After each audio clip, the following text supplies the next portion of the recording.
you can't even hardly get to the bottom of it down here. And then when you do get down here, look at what we got. We got a litter bank. Look at all that litter bank down there from years of laying carbon down on the soil. And it's moist, it's soft. You can see. Ooh. Oh man. Oh, that smells. Oh, it smells beautiful down there. There's just all kinds of earthworm castings, and oh my goodness, it's thick down there.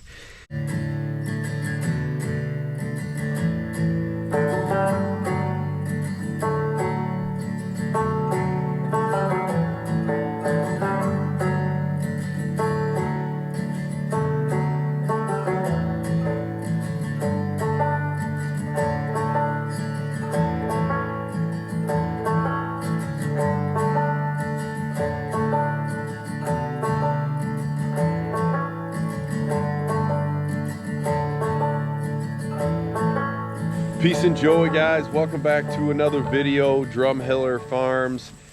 Today it is all about winter stockpile. We've got a ton of beautiful green forage right now. I still want to make them graze in such a manner that they are not selective on what they eat, but I just want to leave a little bit more in each paddock as we move closer to what is inevitably gonna happen very soon, and that is a killing frost. Here in South Central Michigan, we would generally get a killing frost somewhere around the end of September, 1st of October. We don't know when it's gonna come, but we know it's coming. So I need to start focusing my grazing on keeping that grass as long as possible so that it can get as much growth before that killing frost comes. So stick around today. We're gonna go out, we're gonna show you how much forage we got, which is just a ton of forage right now. I'm gonna get these guys fed. We're gonna do some poultry chores, and then let's go take a look at those cattle. Let's take a look at our forage. There you go, Pinky.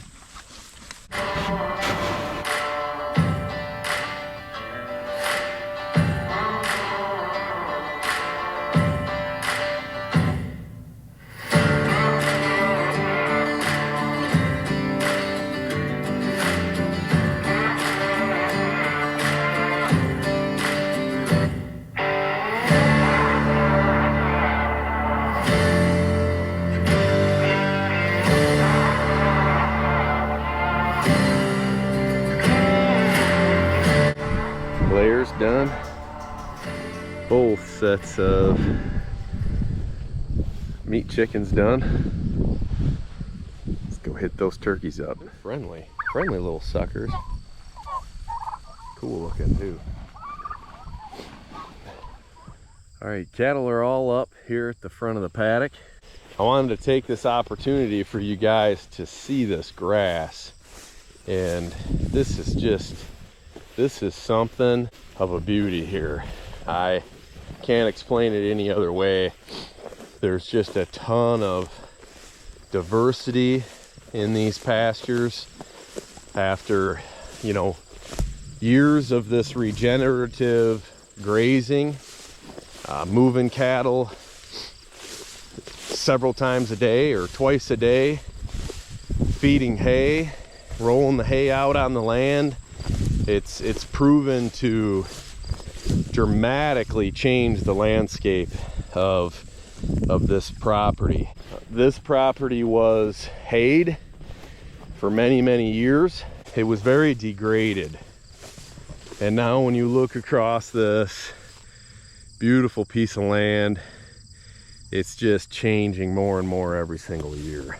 And it's by using the cattle, the manure distribution. I mean, look at this right here. We got clover, we got orchard grass, timothy, we got alfalfa here. We got some milkweed, which the cattle love.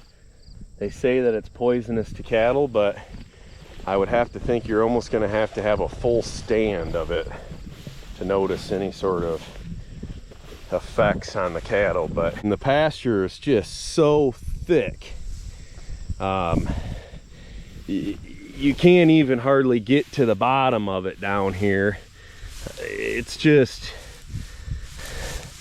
and then when you do get down here, look at what we got. We got a litter bank. Look at all that litter bank down there from years of laying carbon down on the soil. And it's just, it's moist, it's soft. You can see, ooh, oh man, oh, that smells, oh, smells beautiful down there. There's just all kinds of earthworm castings and, oh my goodness, it's thick down there. You just wouldn't believe how thick it is down here, guys. It's just amazing. And I can tell you, this field has not looked like this for since the whole time we've leased it. We have definitely improved this land tremendously. Something else I want to point out, everybody that says you have to bush hog your pastures to keep the plant growing. And this area, the cattle just didn't quite stomp it down all the way. You can see because there's some stalks left over. This was not bush hogged, all right? And all I can say is thank God it wasn't, because we were in a drought, and just look at how things grew back. Okay, what am I saying? That bush hogging is never needed? No, I'm not saying that. I believe that there is a time and a place for you to get the bush hogging out, but I can tell you one thing, it isn't when you see seed heads. You know, those seed heads don't bother me a bit, and a matter of fact, I invite those things. So this is what we're leaving behind, folks. This is maybe a little bit more than what I want to see, because you can see there's still a lot of grass there, but a lot of that will spring back up, and a lot of that's going to cover the land. And you know, we're leaving some for when we do get that first frost. It's gonna, a lot of those plants are gonna be protected. This is a little better. You can see there was a little less stampeding action here, so they left a little bit more standing. And you know, folks, what you're gonna have is, I mean, just this clump right here. Look at all the solar collectors. Look at that plant right there. That is harvesting solar energy right now from the sun that is right out there in front of us, that beautiful sunset. This is just, each one of those blades of grass is a big solar panel. Now, you go and you chop that thing off down like this, what's gonna happen? You're definitely not capturing any soil or solar energy at that point. This looks a little bit more like what I'm trying to create. Good consumption with some plant left. This heifer right here, 33, I call her Cheetah. She's in heat. Both bulls have been active on her all night. And you can see this guy right here. He's right on her. Watch out, 28. I'm trying to make a video here. And he's on her pretty hard, and then you can see the big boy is right behind her as well. So they both won't leave her alone. She's a beautiful heifer. Came out of a cow that we got from Greg Judy. Her mom is a beautiful heifer, or a cow. All right, these cattle are ready to move, so let's get them moved and get them on some fresh forage.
Well guys, I gotta say, the bad days, nights like this, sure does make up for those bad days on the farm.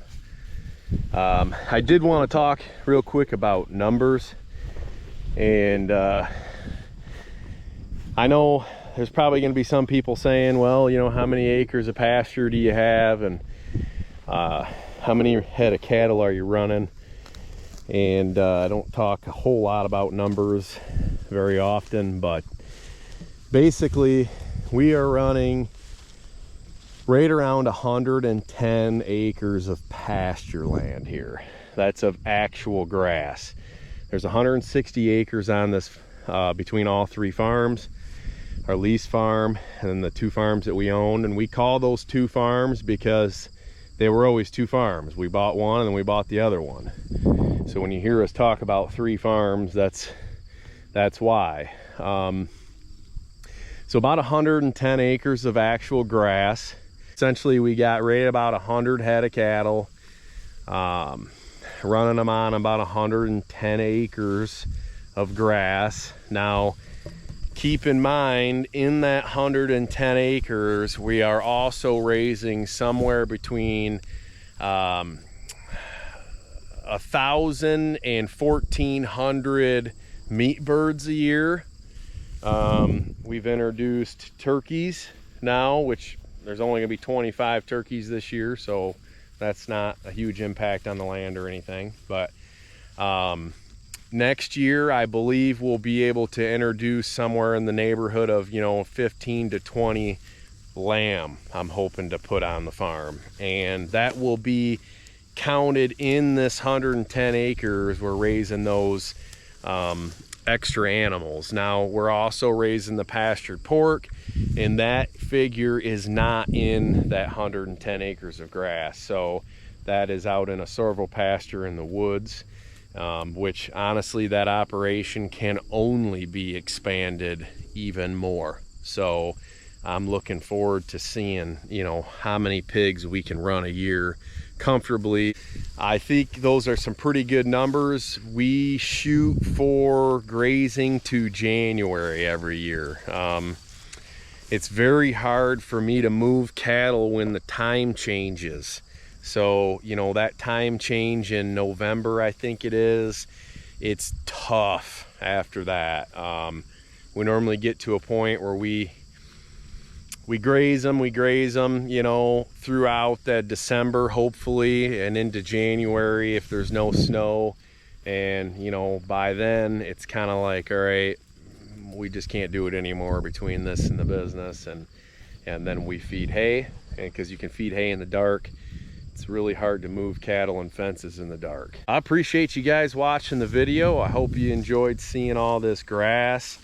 I appreciate anybody who gave us their prayers this year during the drought. And I honestly, we owe all this grass that we have right now on this farm to good management. And I'll tell you, this isn't the only field that looks like this. This rest of this farm looks like this, and then those other two farms look, you know, some of it even looks better than this. So we owe this to good management, and that management came from wisdom that I'm gonna say the Lord gave me, because you know, I credit all my success in this farming business to the Lord. And if some of you guys know my testimony, you know that he's the one that told me to go out and start moving cattle every day. I'd never heard of regenerative farming or grazing before in my life. Allison and I moved cattle every single day for a whole summer. Before I realized what I was doing, there was other people doing. But what we realized at the end of that summer is we needed a lot more cattle. And then when I ran across Greg Judy on YouTube, the first thing I thought he was doing was copying me. And then I realized, no, this is a thing. People are doing this, and I can perfect what the Lord's already shown me, and that what I've been doing for a whole summer already. And it's just really cool story. Probably one day I'm gonna sit down and give that full testimony on this YouTube channel. It might be sooner than later, so stick around for that. But that's what I credit this success of this much grass coming out of a drought year. Guys, I see people all over the place around here whose pastures look like a putt-putt golf course. And they're feeding hay, or their cattle are nipping things right down to dirt. And I'll tell you, I see how many cattle they're running, and I think to myself, what a joke. And I don't say that arrogantly, because I know they just don't know, and honestly most of them probably don't want to know. It's just the way they do it. But here it is, guys. This is proof right here, the difference that regenerative agriculture makes on your land. And it's more profitable because look at how many cattle are out here. I know that if I wasn't moving them every 12 hours, we'd be running probably half the amount of cows. And you know, we wouldn't be selling as much grass finished beef as we are right now. So check out our website, drumhillerfarms.com. Go ahead and like us on Facebook, follow us on Instagram, and don't forget to hit that subscribe button on the YouTube channel. That really helps us out. If you know anybody that's doing cattle or trying to rotate cattle or whatever, share this video with them. And if you have any questions, put them down in the comment section. I know there's a lot of people out there that are doing an even better job than I am, and they have way more knowledge than I do. I don't know it all. That's why I'm continuing to you know, ask for input and stuff in the comment section. All that would be appreciative. God bless. Thanks for watching. See ya.